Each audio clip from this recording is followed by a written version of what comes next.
Buenos días, mis amados hermanos. Agradecemos al Señor por esta oportunidad única de reunirnos cada primer día de la semana para adorar el nombre de nuestro Salvador y Señor Jesucristo. Damos gracias a Dios porque hay un gozo que no se puede explicar realmente en la comunión de los santos. Cuando la iglesia se reúne con regocijo podemos alabar al Señor y también ahora preparamos nuestros corazones para escuchar lo que Él tiene para esta mañana, para cada uno de nosotros. No lo podemos explicar, el sermón es uno solo y el predicador es uno solo, pero la palabra de Dios habla a cada uno de nosotros. Así que preparamos ahora nuestro corazón, hacemos una oración corta donde decimos: Señor, prepara mi corazón, quiero estar listo para recibir tu palabra en esta mañana. Y quiero ser guiado por tu palabra, no quiero que me rasquen el oído, que me digan lo que yo quiero escuchar, quiero que tú me digas la verdad. Y que en esta mañana podamos ser sabios y humildes para reconocer que Dios nos ha hablado y tomar los ajustes, hacer los cambios que Él está determinando para nosotros a través de su predicación, de su exposición de la palabra. Así que, hermanos, recuerden también apagar su celular para que no moleste al hermano que está más cerca. Y estamos hoy en el último capítulo, estaremos predicando el último capítulo de la carta a los Hebreos. Recuerde que este mes de septiembre estamos haciendo este énfasis con cada uno de estos 4 sermones en la epístola a los Hebreos, porque también necesitamos este ánimo de la palabra en medio de las vicisitudes, de las dificultades, del sufrimiento, donde es probable que muchos miren alrededor y puedan decir: realmente no tenemos esperanza, no hay esperanza en este lugar, en el lugar donde estamos. Que también nosotros podamos levantar la vista más allá del sol y podamos caminar esta carrera, seguir peleando esta buena batalla con los ojos puestos ¿en quién? El que está más allá del sol, el que venció al que tenía el imperio de la muerte por medio de su muerte, el que también resucitó al tercer día, el que está sentado a la diestra del Padre, el que gobierna, el que reina con autoridad sobre todas las cosas, el que tiene toda potestad y autoridad, como le dijo a los discípulos, y nos ha mandado a nosotros ahora en este tiempo a que vayamos, proclamemos este glorioso evangelio que no es de este mundo y que todo aquel que en él cree no se va a perder, sino que va a heredar junto con la iglesia, va a ser parte de ese pueblo de Dios por toda la eternidad, que va a heredar el cielo nuevo y la tierra nueva. Así que, hermanos, no perdamos la esperanza, porque el Señor mismo es nuestra esperanza. Así que por eso decidimos esta serie de transición entre Eclesiastés, la vida debajo del sol es vana, entre Job, el propósito del sufrimiento debajo del sol, y ahora tenemos ánimo. Y el próximo domingo, precisamente, estaremos comenzando el libro de Job para dar continuidad a esta serie que se llama Edificando con Sabiduría. Así que estamos en Hebreos 13. Te invito a que vayas buscando ese capítulo en tu Biblia y mientras lo encontramos, podemos decir sin dudas que la iglesia, el cristianismo, los creyentes, profesamos una fe que es única. ¿Cuántos lo creen? Ante la gran gama de religiones, culturas que están en nuestro mundo, ante también la gran gama de sectas y filosofías que infectan alrededor, es claro que solo hablamos, en resumen, de 2 religiones. La que niega a Cristo y su obra y la que se basa en su obra perfecta. Es tan simple como eso. Pero los creyentes de la epístola a los Hebreos experimentaban una tremenda lucha en su interior. Abandonar a Cristo para seguir otro camino que parecía mejor, superior o más fácil a los ojos humanos. No habían interpretado bien el sufrimiento, no habían interpretado bien la disciplina del Señor, no habían entendido bien las implicaciones del mensaje del Evangelio cuando Cristo dijo: en el mundo tendréis aflicción. Puede pasarnos a nosotros también en este siglo, en esta época, que tengamos la misma lucha. Al igual que los destinatarios de esta epístola necesitamos un llamado constante a nuestros corazones, a mantenernos firmes. Por una parte, no dar lugar a ninguna enseñanza o práctica que pretenda añadir algo a la obra perfecta de Cristo. Necesitamos fuerza para seguir adelante en la carrera. No solo profesar un cristianismo de labios para afuera, sino que el Evangelio debe dar fruto en nosotros, debe influir en toda nuestra manera de vivir. Hermanos míos, solo Dios, solamente Él, con su poder, es capaz de revitalizar una iglesia moribunda, una iglesia dividida, una iglesia débil.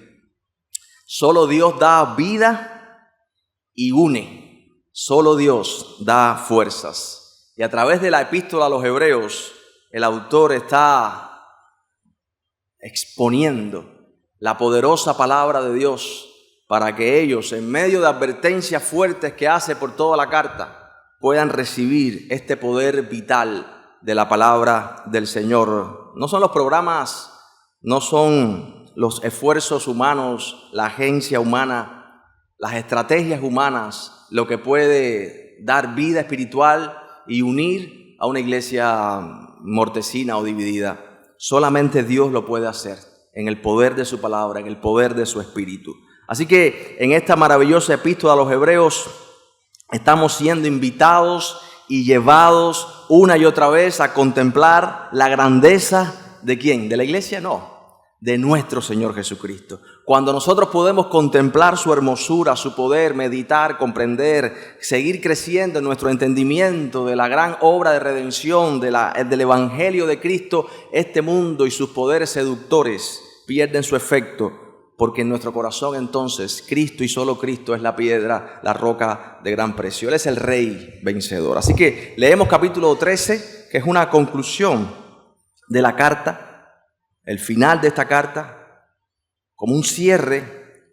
Puede parecernos que ya todo lo serio pasó de lo que el autor tenía para decirnos, pero aquí está su conclusión. Esta es la aplicación final de lo que debe producir todo lo que ha dicho en estos 12 capítulos anteriores. Así que leemos capítulo 13, versículos 1 hasta el 17, o hasta el 19, perdón, y luego vamos a estar también orando en las bendiciones finales del 20 al 25. Dice Hebreos 13, permanezca el amor fraternal. Hebreos 13, 1. Versículo 2, no se olviden de la hospitalidad, porque por ella algunos sin saberlo hospedaron ángeles.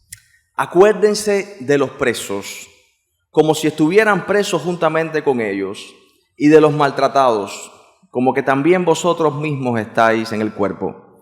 Honroso sea en todos el matrimonio y el lecho sin mancilla, pero a los fornicarios y a los adúlteros los juzgará Dios. Sean vuestras costumbres sin avaricia, contentos con lo que tienen ahora, porque Él dijo, no te desampararé ni te dejaré. De manera que podemos decir confiadamente, el Señor es mi ayudador. No temeré lo que me pueda hacer el hombre. Acuérdense de vuestros pastores, que os hablaron la palabra de Dios. Consideren cuál haya sido el resultado de su conducta, imiten su fe. Jesucristo es el mismo ayer, hoy y por los siglos. No se dejen llevar por doctrinas diversas y extrañas, porque buena cosa es afirmar el corazón con la gracia, no con viandas, que nunca aprovecharon a los que se han ocupado de ellas. Tenemos un altar del cual no tienen derecho de comer los que sirven al tabernáculo, porque los cuerpos de aquellos animales cuya sangre a causa del pecado es introducida en el santuario por el sumo sacerdote son quemados fuera del campamento, por lo cual también Jesús, para santificar al pueblo mediante su propia sangre, padeció fuera de la puerta. Salgamos pues a Él, fuera del campamento, llevando su vituperio. Porque no tenemos aquí ciudad permanente, sino que buscamos la porvenir. Así que ofrezcamos siempre a Dios, por medio de Él, sacrificio de alabanza, es decir, fruto de labios que confiesan su nombre. Y de hacer bien y de la ayuda mutua, no os olvidéis, porque de tales sacrificios agrada a Dios.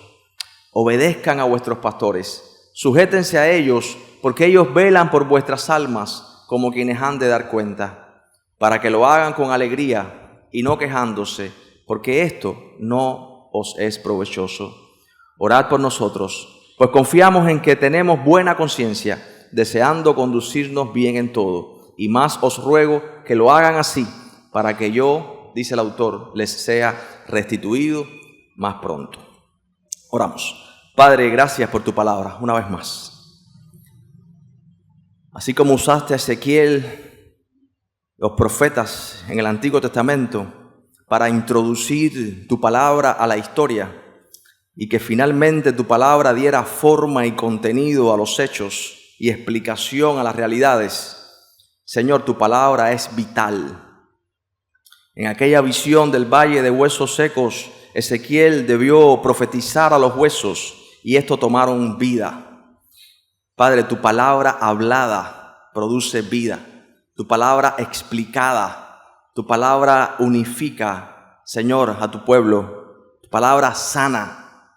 Hay muchas cosas que pueden dividirnos en esta mañana. Muchas cosas que pueden amenazar con que abandonemos la carrera. Pero una cosa es cierta.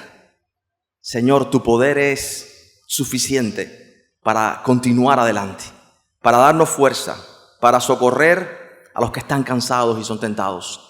Padre, ayúdanos, porque tenemos un motivo para permanecer unidos y corriendo esta carrera.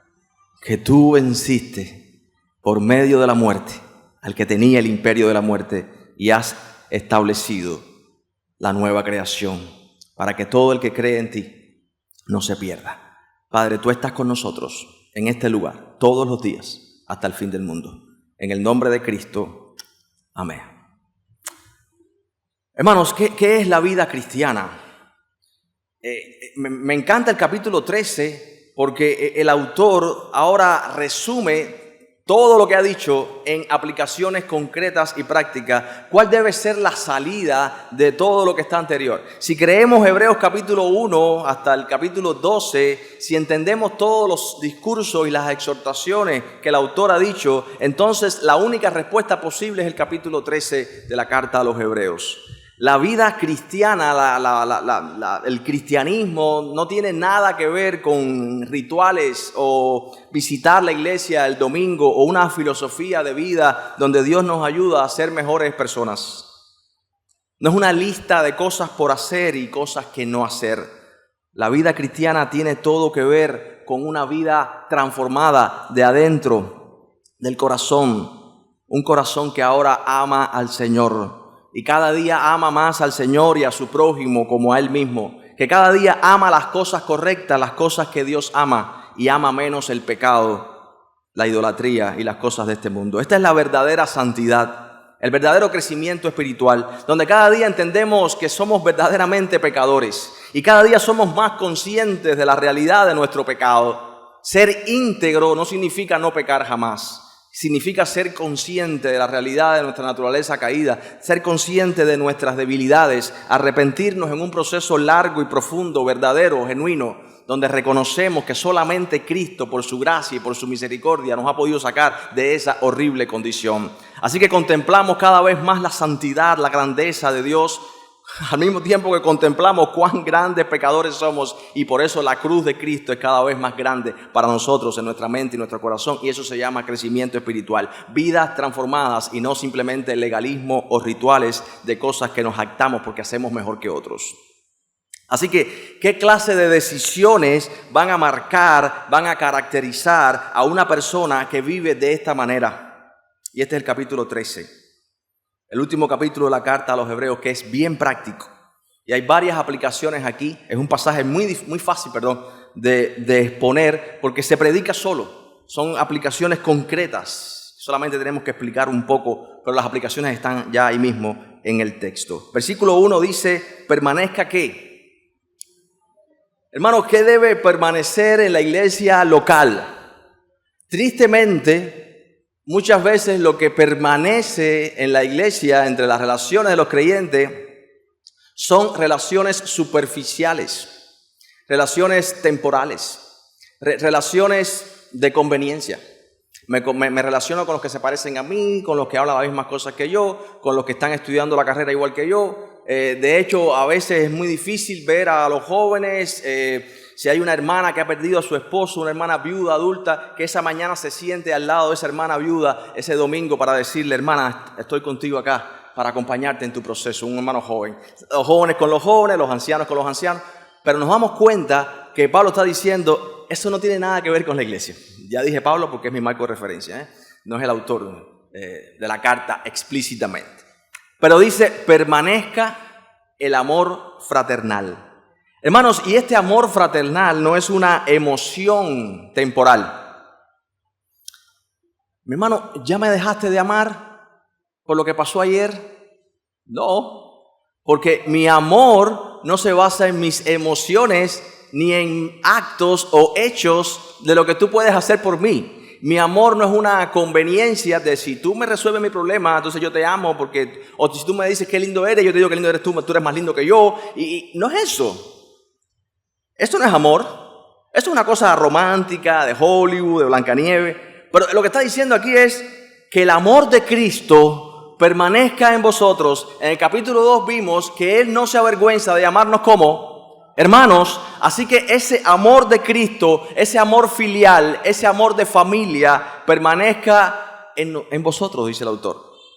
El cristiano en el contexto de una familia. El amor cristiano es una acción concreta, no es una emoción simplemente. Se acompaña de emociones, por supuesto, pero es una acción concreta, donde así como Cristo dijo en el cielo, en la eternidad, heme aquí, envíame a mí, y vino y tomó forma de siervo y se encarnó y entonces murió en una cruz por amor al pueblo de Dios. Es un amor donde toma acción, buscando simplemente el bien de otros, buscando no socavar, no descalificar, no burlarnos, no hacer el famoso bullying, no intentar ver cuán feos son otros para que vean cuán lindo soy yo. Simplemente es un amor donde yo busco suplir las necesidades de otros y donde yo mismo estoy experimentando cómo otros son de bien para mí en este amor de Cristo ancho, profundo. Como dice Efesios capítulo 3, cuando Pablo ora por los creyentes, que el amor de Cristo permanezca en vosotros. Es un persistir. La santidad, mi hermano, no es vivir un cristianismo individualista, porque aquí estamos viendo los rasgos de lo que es, o las características, lo que debe definir, las marcas de un verdadero cristiano y las decisiones que debe tomar en el crecimiento espiritual. Recuerde que ya el autor le había dicho a ellos anteriormente que debiendo ser maestros, aún tienen necesidad de leche. Aún no pueden entrar a las profundidades de los misterios de la revelación. Solamente están como si fueran niños, le dice el autor. Y estas deben ser las consecuencias de la madurez espiritual.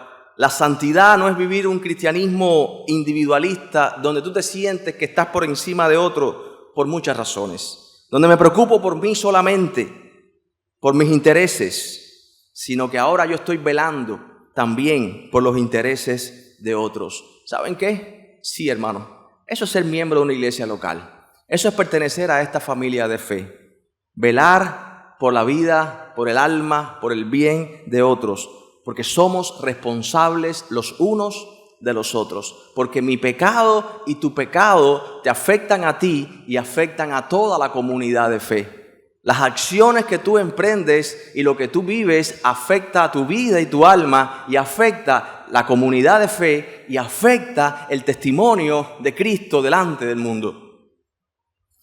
Así que en una época donde lo que se ve es un culto al ego, un culto al amor propio, solo me preocupo por otros cuando yo obtenga algo de esa relación. Ese no es el amor del que el autor habla aquí. Jesús dijo, ámense unos a otros como yo los he amado.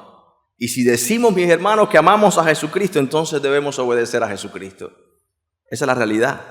Y Jesús dice que debemos amarnos de esta manera. Permanezca el amor fraternal. No se olviden, dice el autor, ¿de qué? No se olviden de la hospitalidad, porque por ella algunos, sin saberlo, hospedaron ángeles. A mí me priva realmente, me encanta cuando tenemos en las vacaciones, tenemos semana de juveniles y semana de jóvenes. Y cuando veo cuántos hermanos realmente, sin tener quizás hasta las posibilidades, no es que todos tengan que hacerlo, todos no podemos, no tenemos la capacidad, la posibilidad, pero muchos se ofrecen para decir, pastor, mi casa está abierta para recibir a un hermano que va a participar en la semana de los jóvenes. La hospitalidad en el contexto acá es el amor al extranjero, tratar a los extraños, a los que no conozco, y siempre enfatizamos esto. Y no solamente es hospedar a alguien en mi casa. ¿A cuántos hermanos de la iglesia tú conoces? Sí, la cara me es conocida. No estoy hablando de eso. ¿A cuántos de verdad conoces? ¿Conoces, por ejemplo, cómo se llama su esposo, su esposa? ¿Cómo se llamaba su mamá? Si está viva, si está enferma. ¿Cómo se llama el perro? ¿Lo conoces? Hermano, cada vez más nosotros necesitamos romper esa burbuja donde creemos que nuestra iglesia se constituye por 5 o 6 personas y entender la gran familia que somos y que podamos conocernos y crecer juntos en relaciones no superficiales, sino relaciones poderosas y profundas de discipulado, donde nos estamos conociendo y fortaleciendo juntos. Ese es el énfasis de los grupos de comunidad. Que nadie crea que el grupo de comunidad es tu iglesia local. Es solamente una expresión de eso que debe estar pasando en nuestra iglesia. Amor al extraño, amor a los que no conozco. Y el autor pone el ejemplo de ¿quién? Fíjense, versículo 3. Versículo 2. Porque por ella algunos sin saberlo, ¿qué hospedaron? Ángeles. Y eso está en Génesis 18. El autor pone el ejemplo de Abraham y aquella teofanía, cuando Abraham recibió a aquellos hombres y está diciendo, ¿saben qué? Algunos sin saberlo hospedaron seres sobrenaturales, angelicales. Así que no es que el próximo que va a ir el año que viene de la semana de jóvenes va a ser un ángel a tu casa. Es posible que sea, pero no tiene por qué serlo. Pero ese no es el punto. El punto es, crezcan en su amor por los extraños. A veces solamente amamos a aquellos que se parecen a nosotros, aquellos que clasificamos como gente que podemos relacionarnos con ellos. Pero abre tu abanico y empieza a relacionarte con otros hermanos. Dice entonces el versículo 3, acuérdense de los presos como si estuvieran ¿cómo? Presos juntamente con ellos, y de los maltratados, como que también vosotros mismos estáis en el cuerpo. Hermanos, aquí en este capítulo ha habido muchas malas interpretaciones de esto, ¿no? Y realmente tenemos que orar por los presos que han cometido delitos comunes y se han equivocado y han hecho cosas horribles incluso, y perdonarles y ocuparnos de eso en muchos sentidos, ¿no? Pero en el capítulo 10 de la carta a los Hebreos entendemos el contexto de lo que el autor está diciendo aquí. En el capítulo 10 dice en el versículo 32, que es una de las exhortaciones del autor de la carta, capítulo 10, verso 32, dice, traigan a la memoria los días pasados, en los cuales, después de haber sido iluminados, eso significa después que se convirtieron, sostuvieron gran combate ¿de qué? De padecimientos. Por una parte, ciertamente con vituperios y tribulaciones fuisteis hechos espectáculo. Y por otra, llegaste a ser compañeros de los que estaban en una situación semejante. Versículo 34, porque de los presos también se compadecieron, y el despojo de vuestros bienes sufrieron con gozo, sabiendo que tienen en vosotros una mejor y perdurable herencia en los cielos. O sea que en tiempos pasados, en una persecución anterior, quizás estaba ahora, esto fue como un huracán que pasa. Imagínate que pasa, primero te da la pared del ojo, qué sé yo, y te da a la gira en esta dirección así para allá, y cuando pasa por arriba de ti, ahora sopla en la otra dirección. O sea que si el hierro estaba así, después lo vira para acá y lo termina de partir. O sea, ellos habían sufrido una persecución anterior y habían resistido. Pero el viento siguió soplando y ahora pasó y están en otra persecución, y parece que ellos están dejando y dice, es demasiado ya, demasiado fuerte. Y dicen, ¿saben qué? En el capítulo 10, en otro tiempo, en el otro momento, ustedes fueron fieles y ustedes se acordaron de los presos. No eran los presos comunes, eran aquellos hermanos que estaban presos, ¿por qué? Por predicar el evangelio. Aquellos que no se rindieron, aquellos que no negaron a Cristo y habían sido encarcelados, como por ejemplo el apóstol Pablo, entre otros muchos hermanos. Así que lo que está diciendo aquí el autor en el contexto original es: acuérdense de los que están presos por el evangelio. No se olviden de ellos. Dice el versículo 3, como que si ustedes estuvieran presos juntamente con ellos. Y de los que han maltratado, ocúpense, como también vosotros mismos estáis en el cuerpo. Así que, hermanos, si alguno de nosotros por causa del evangelio cayere preso o es maltratado, que muchos somos maltratados en nuestros trabajos, de muchas maneras recibimos esa violencia por ser cristianos. El autor está diciendo, no digas, ay, menos mal no fue a mí. El autor está diciendo, actúa como si hubiese sido a ti y siéntelo como si hubiese sido a ti y ocúpate de esa persona y piensa en esa persona que está comiendo en la cárcel. Identificarse con un preso en esa época era muy peligroso. Pero el autor está diciendo, como si ustedes mismos estuvieran presos, ocúpense. Versículo 4 dice, y son aplicaciones aparentemente desconectadas, pero apunta a estas características de esta clase de decisiones que debe tomar un creyente en su vida. El 4, honroso sea en todos el matrimonio y el lecho sin mancilla, pero a los fornicarios y a los adúlteros los juzgará Dios. ¿Se dan cuenta? Esto es amor en acción. El ocuparse de los presos, en la hospitalidad y también ahora en el matrimonio. La instrucción aquí sin duda tiene que ver con la sexualidad, con el matrimonio dentro de la sexualidad. La sexualidad como lo que es. Honroso sea en todos el matrimonio y el lecho sin mancilla. Algo hermoso, algo que Dios creó, algo que es digno, algo que es santo, algo que es parte del pacto matrimonial, el lecho sin mancilla. Algo que Dios nos ha dado al ser humano. Pero dice aquí el autor, y creo que es la exhortación, recuerden que esto no es simplemente para tu autogratificación, sino también para honrar a Dios y para honrar a tu cónyuge. El acto sexual, mis hermanos, simboliza un grado de unión profunda que expresa simplemente algo que no se puede palpar, que no se puede tocar. Un alto compromiso profundo de lealtad. Es el sello de un pacto. El símbolo de esa unión especial. No solamente es para tu disfrute. Algunos jóvenes pueden pensar, bueno, si los cristianos no podemos tener relaciones sexuales antes del matrimonio, entonces lo mejor que podemos hacer es encontrarnos una muchacha y casarnos lo antes posible. Porque en lo que estás pensando no es en honrar a esa persona, sino simplemente estás pensando en la luna de miel.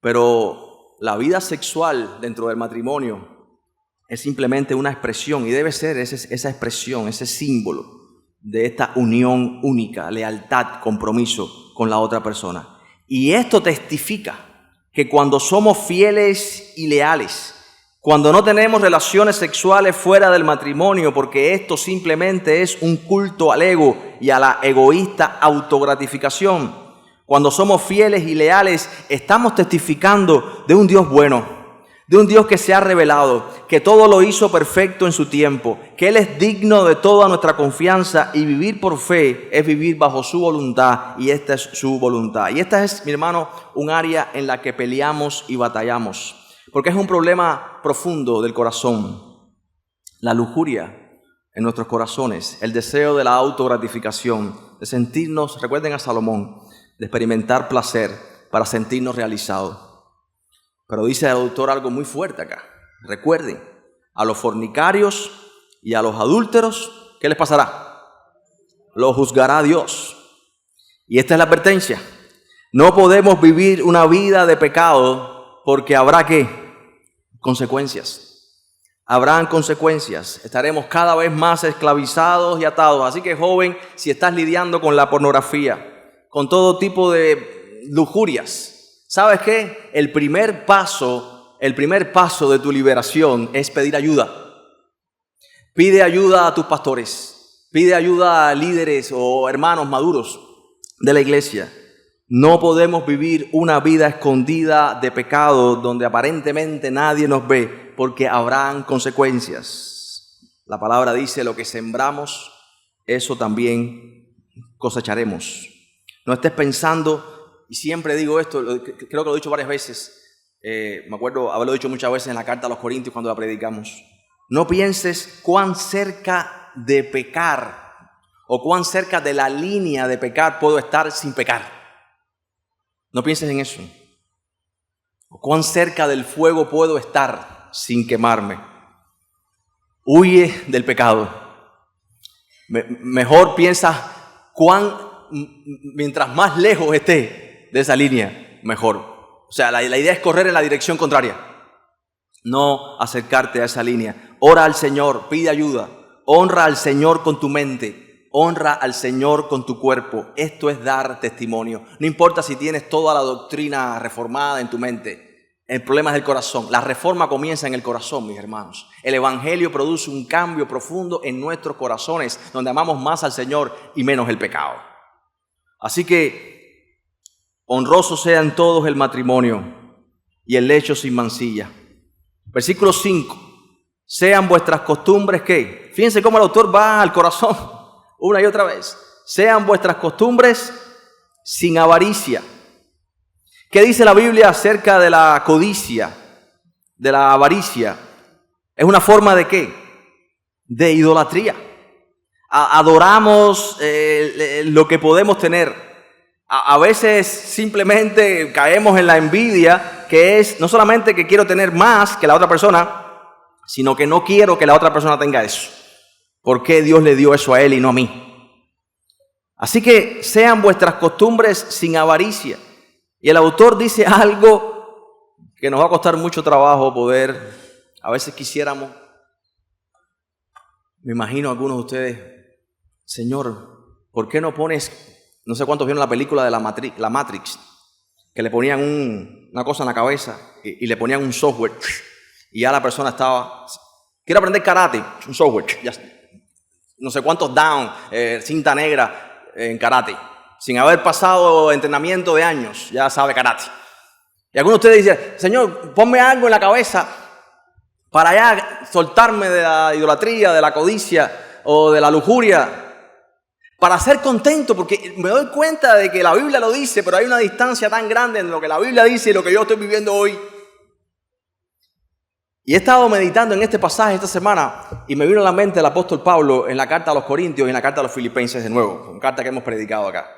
En la carta a los Corintios, Pablo habla de una forma a veces hasta ruda. Dice: hablo como loco en una ocasión. Incluso llega a decir en la segunda carta: he pedido al Señor 3 veces que me quite este aguijón. Y el Señor me dijo: bástate mi gracia, en tu debilidad mi poder se perfecciona. Sin embargo, han pasado muchos años cuando escribe la carta a los Filipenses. Pruebas, latigazos, prisiones, sufrimiento, noches sin dormir, ayunos, sin ropa, en camino, desolado. Eso lo narra él. Y entonces en la carta a los Filipenses, ¿saben qué dice Pablo? En el capítulo 4, he aprendido a contentarme cualquiera sea mi situación. Hermano, cristianismo y crecimiento espiritual no es que te inyectan un programa en la cabeza, 10 lecciones del curso tal y ya tú eres... No. En medio del fuego de las pruebas, tu corazón, tu vida es curtida y el carácter de Cristo está siendo formado en ti, y esto lleva tiempo, sufrimiento, paciencia y experiencia que tienes que vivir. Es necesario. Así que nadie crea que puede madurar. Vaya, si alguno matriculó, por ejemplo, en el curso de crecimiento creyendo que en un año ya iba a ser maduro, perdona, esa no es la idea del curso de crecimiento. Es todo lo contrario. Así que ahora dice el texto que necesitamos aprender ¿a qué? A estar contentos, versículo 5, con lo que tenemos ahora. Escúchate bien, ¿verdad? ¿Qué tienes ahora? Pastor, es que cuando veo la cartera o la cuenta en el banco o abro el congelador, si hay luz, lo que hay es hielo. ¿Saben qué? Dice el autor, ese no es el punto. El punto es que Él dijo, no te desampararé ni te dejaré. Así que Dios diga, el Dios soberano, creador de los cielos y de la tierra, diga, no te dejaré, no te desampararé. Esto debe ser razón suficiente para entender que todo lo que tenemos ahora lo hemos recibido sin merecerlo de la mano de Dios. Así que podemos estar contentos con lo que tenemos ahora. Aprender a estar confiados que lo que recibo, lo recibo de la mano de Dios y puedo confiar en Él. De manera, versículo 6, que podemos decir confiadamente, dice el autor, el Señor es mi ayudador, no temeré lo que me pueda hacer el hombre. Algunos de ellos incluso lo habían despojado, algunos no les daban trabajo por ser cristianos.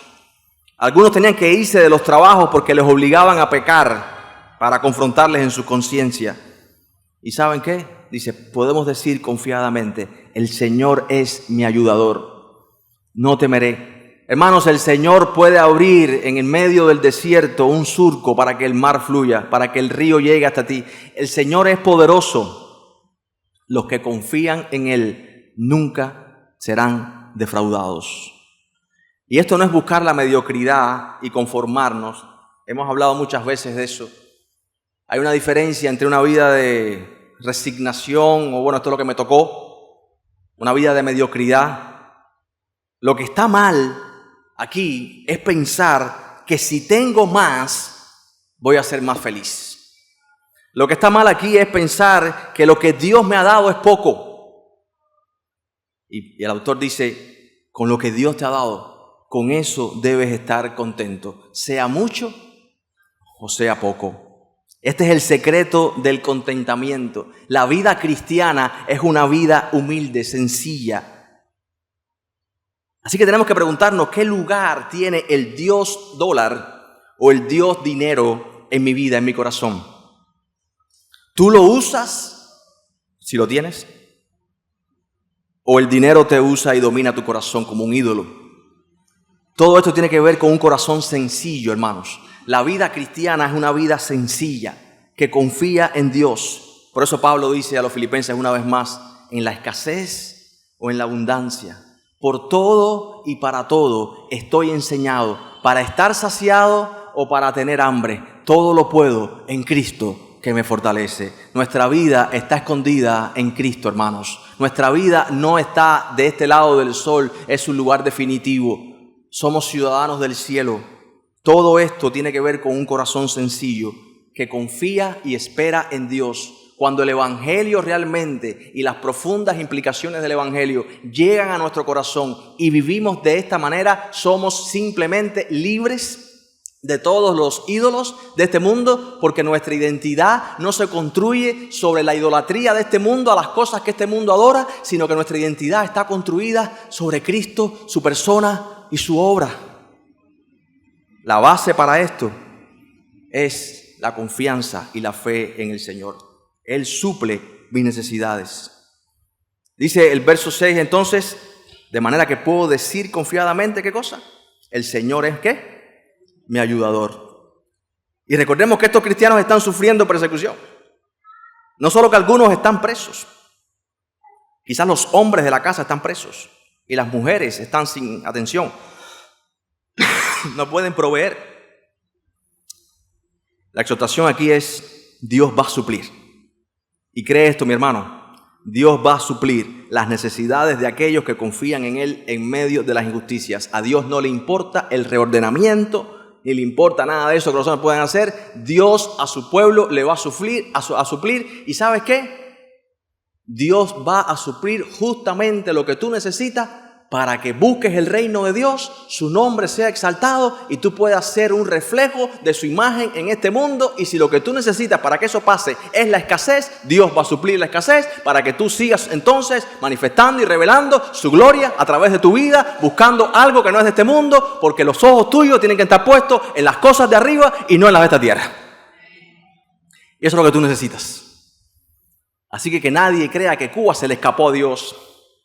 Porque Dios es soberano y Dios nos ha puesto en el lugar correcto, en el tiempo correcto, con las cosas correctas, con la disciplina correcta, para que nosotros entonces hagamos las cosas correctas, conforme a su propósito.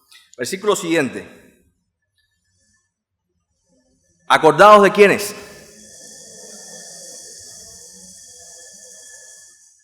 Y este es el legado de una fe radical, versículos 7 hasta el 14. Acordaos de vuestros pastores, que os hablaron, ¿qué cosa? La palabra de Dios. Consideren cuál haya sido el resultado de su conducta e imiten, ¿qué cosa? Su fe. Ahora, los hermanos de la epístola son llamados a acordarse, y lo que dice literalmente el texto es de sus líderes, de sus dirigentes, de sus ancianos, de sus pastores. Y el pasaje aquí en el versículo 7 no se refiere a los líderes presentes, sino que está haciendo una alusión aquí a los pastores anteriores. Líderes y pastores que les hablaron la palabra de Dios, que ya no estaban presentes por muchas razones.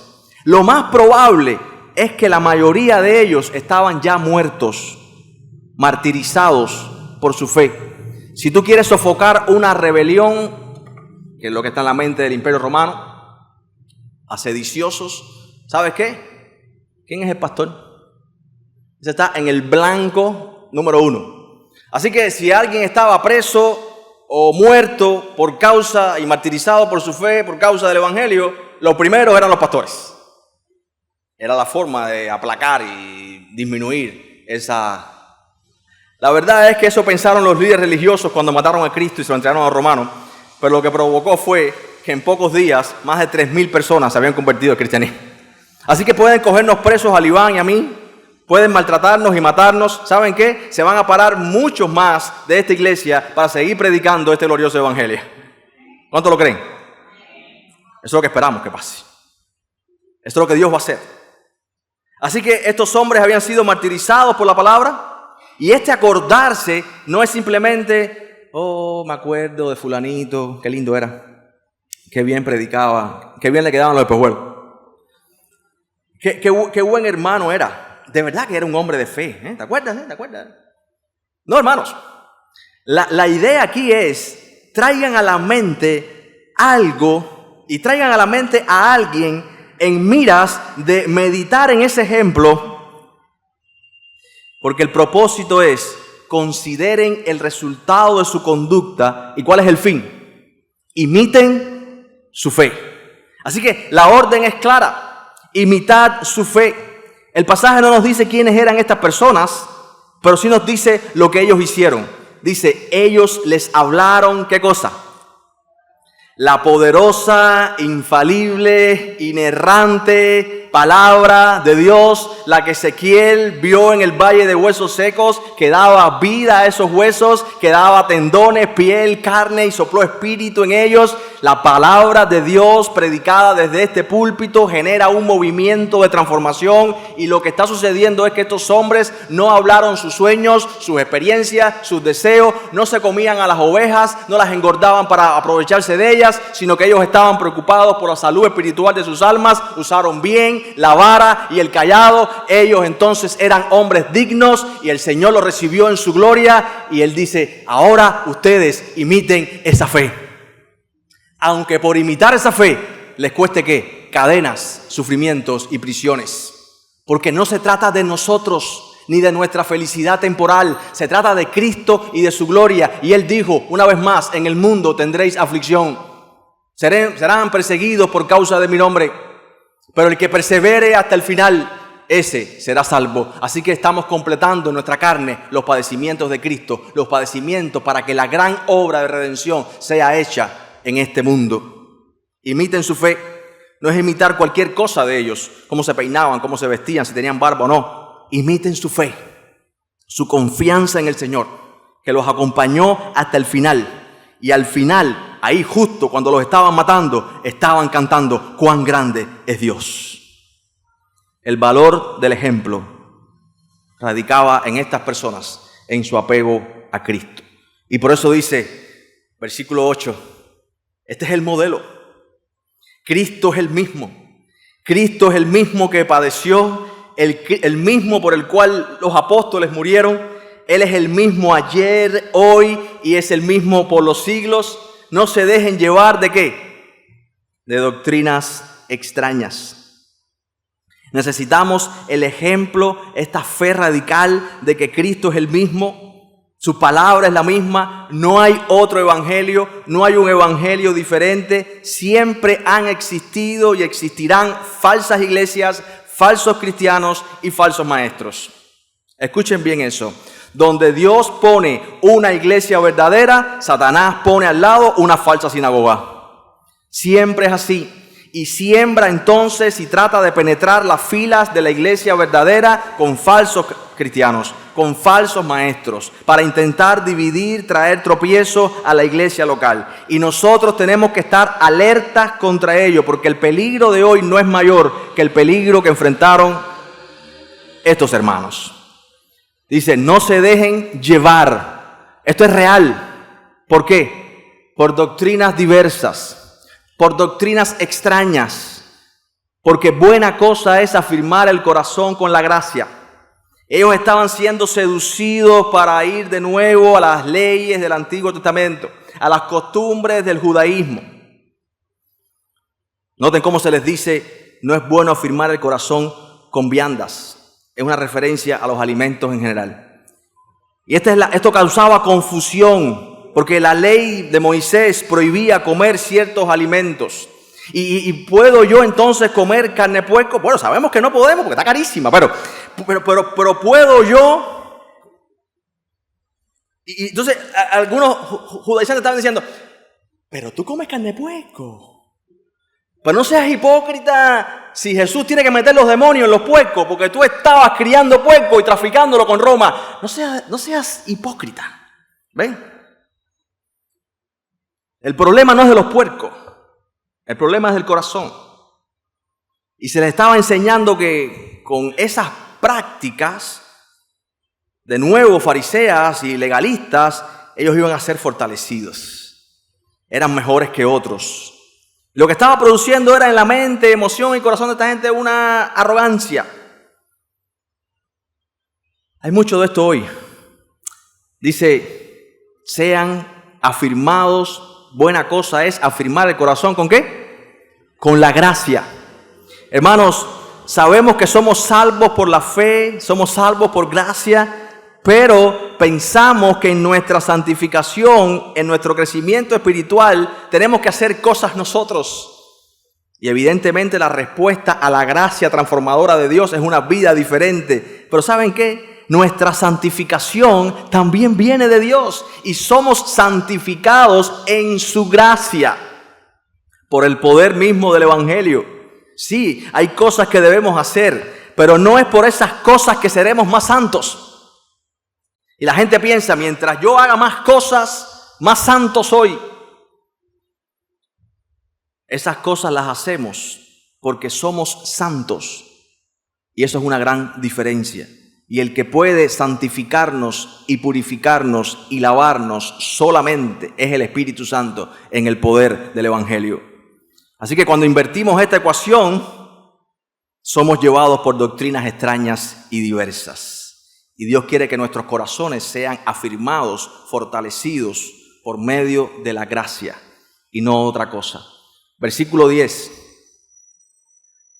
Por eso al final del 9 dice, porque estas cosas nunca aprovecharon a los que se han ocupado de ellas. Al contrario, trajo más arrogancia a sus corazones. Versículo 10, tenemos un altar, la mesa del Señor, del cual no tienen derecho de comer los que sirven al tabernáculo, porque no han creído en Cristo, básicamente. Porque siguen creyendo que pueden ganarse la salvación con sus fuerzas. Porque los cuerpos de aquellos animales cuya sangre a causa del pecado es introducida en el santuario por el sumo sacerdote son quemados fuera del campamento. Evidentemente el templo de Jerusalén todavía no había sido destruido y los sacrificios estaban siendo todavía practicados en el templo. Así que el autor usa todo esto como una ilustración para hacer un llamado. ¿Saben qué? Cristo no murió en el templo, sino que murió ¿dónde? Fuera. Así que si Cristo padeció fuera del campamento, encontrémonos con Él, dice el autor, fuera del campamento. Y con esto está llamando a salir definitivamente a los creyentes de su asociación con el judaísmo a fin de encontrarse con Cristo.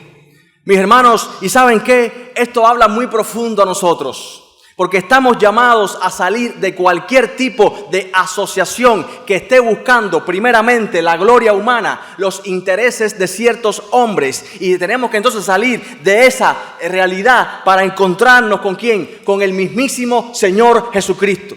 No nos encontramos con Cristo a través de la versión que alguna gente tiene de Cristo, sino necesitamos encontrarnos con Él, porque nuestra lealtad última no debe estar afirmada a ninguna asociación de hombres, sino simplemente al reino de Dios y su justicia.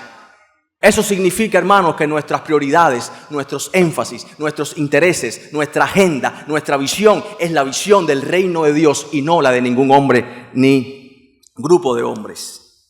Salgamos pues, versículo 13, fuera del campamento, llevando ¿qué? Su vituperio. Sí, esto nos va a costar, vamos a sufrir. Versículo 15, ofrezcamos siempre a Dios por medio de él sacrificio de alabanza, es decir, fruto de labios que confiesen ¿qué? Su nombre. Y de hacer el bien y de la ayuda mutua, no se olviden, porque de tales sacrificios se agrada Dios. Esos son los sacrificios que tenemos que hacer, mis hermanos. No para quedar bien con ningún hombre, sino porque nosotros estamos en Cristo y somos llamados a hacer lo que Cristo dice. Y seguir a Cristo significa e implica salir fuera de todo aquello que compite con el Evangelio. Salir fuera del legalismo, del liberalismo, de la mundanalidad, del misticismo, en fin de que todo lo que no se corresponde a la sana enseñanza del Evangelio se quede atrás. Y este es un llamado radical. ¿Estamos dispuestos nosotros a llevar ese vituperio de Cristo? ¿Estamos dispuestos a dejar atrás todo lo que compite con el Evangelio de la gracia de Dios para que nuestra iglesia y nuestras vidas sean realmente una iglesia que refleja la gloria de Cristo a este mundo? Y termino con el versículo 17. El autor dice, obedeced ¿a quiénes? Obedeced a vuestros pastores. Se menciona de nuevo a los pastores, como en el versículo 7. Ahora ya no es los pastores pasados, sino los que el Señor les ha provisto ahora. Estos líderes de la iglesia que tienen una responsabilidad muy alta. ¿Cuál es? Versículo 17. Porque ellos velan por vuestras almas como quienes han de dar cuenta. ¿Cuántas veces los pastores no habrán pensado, no habrán deseado renunciar? Y este versículo pesa como algo inmenso sobre sus hombros, porque tú vas a dar cuenta no solamente por las ovejas que te siguen, sino por las más rebeldes. Estos líderes que tienen la responsabilidad de velar por nuestras almas, los que oran por el pueblo de Dios, los que enseñan al pueblo de Dios, los que amonestan y disciplinan también al pueblo de Dios. Ahora dice el versículo, obedeced a vuestros pastores. Algunos pueden decir, no, mi pastor, bueno, yo escucho a tal pastor en internet o sigo a tal pastor en internet. ¿Sabes qué? Tal pastor de internet no te conoce. Tú no eres una oveja abstracta en el rebaño de Dios. Tú te has puesto en un lugar específico, te has hecho miembro de un lugar específico y te has puesto bajo la sujeción de pastores que no es el pastor de los pastores. El pastor es Jesucristo, pero Él ha delegado, dice Efesios 4:11, Él constituyó a unos pastores y maestros para edificar a los santos, para la obra del ministerio. Así que tú te has puesto en un lugar específico y hay gente que está velando por tu alma. No somos suficientes No somos lo suficientemente fuertes. David tampoco lo era cuando venció a Goliat. Solamente dependía del poder de Dios. Ellos oran por el pueblo de Dios, enseñan al pueblo de Dios, amonestan al pueblo de Dios. Dice la palabra que nosotros debemos obedecer a esos hombres y debemos sujetarnos a ellos. ¿Qué? ¿Qué palabra dice? ¿Sujetarme a quién?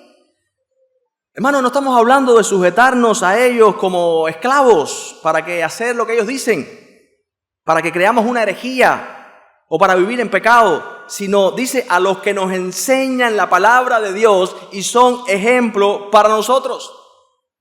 Desobedecer a estos hombres y no sujetarse a estos hombres, y no es que haya, tú sabes, el dicho es, todos los pastores son no sé qué.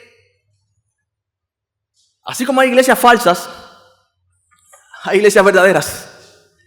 Y así como hay creyentes falsos, hay creyentes verdaderos. Y no nos estamos autoproclamando los verdaderos. Simplemente estamos pidiendo a la iglesia, no solamente para los que están ahora y que ustedes son responsables de determinar si van a ser sus pastores para el próximo año, los próximos 4 años, sino los que vendrán después. Todos nosotros somos responsables de los líderes que escogemos. Si tienen las características, los requisitos de la palabra de Dios, si nos están enseñando fielmente, si están viviendo conforme a la fe. Y si eso es realidad, esta es una realidad en ellos, y los hemos escogido como nuestros pastores, y hemos votado eso como nuestros pastores con V, entonces dice la palabra que debemos obedecerlos, porque desobedecer el ministerio de esos pastores es desobedecer a Cristo mismo. Es lo que dice la palabra. Obedecer a vuestros pastores, sujetados a ellos, porque ellos velan por vuestras almas, como quienes han de dar cuenta, para que lo hagan ¿cómo? Con alegría y no quejándose, porque esto no les es provechoso. ¿Sabe qué? Cuando en la iglesia los hermanos no se sujetan y no obedecen a sus pastores y buscan a otros incluso que no son pastores, o otros se creen que son pastores sin serlo, y se sujetan a otros, y hay divisiones en la iglesia y grupitos. ¿Saben qué? Los pastores que Dios puso en esa iglesia van a seguir pastoreando esa iglesia porque hay un peso sobre sus hombros. Pablo dice, ay de mí si no lo hago. Pero lo van a hacer quejándose. Y dice que esto no va a ser provechoso. Cada pastor tendrá que dar cuenta de su ministerio.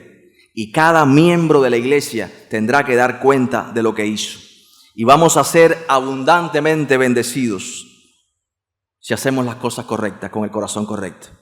Porque al fin y al cabo, una vez más, es la palabra de Dios la que tiene poder para cambiar nuestras vidas y no la personalidad ni el carisma de ningún pastor humano. Bueno, vamos a orar.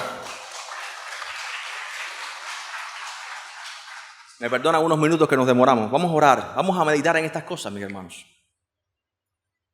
Meditemos en el ejemplo de los que nos hablaron la palabra de Dios.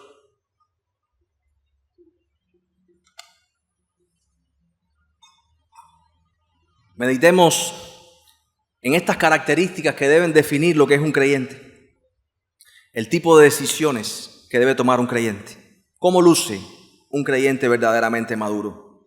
Olvidémonos de las luces y del humo. Esta es la realidad. Un corazón transformado. Padre, gracias, porque tú nos llamas a ser radicales en nuestra fe, porque el evangelio es radical, porque tú no escatimaste ni a tu propio Hijo, sino que lo entregaste en esa cruz completo, derramó su sangre, fue traspasado y dio un grito de victoria, consumado es. El evangelio es radical. El que pone la mano en el arado y mira atrás no es digno del reino.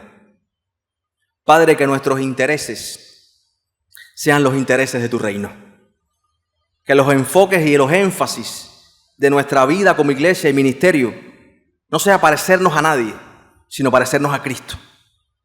Que seamos radicales en nuestra fe, que no cedamos a nada o a nadie que pretenda alejarnos de nuestra esperanza en Cristo, porque este es el legado que tenemos.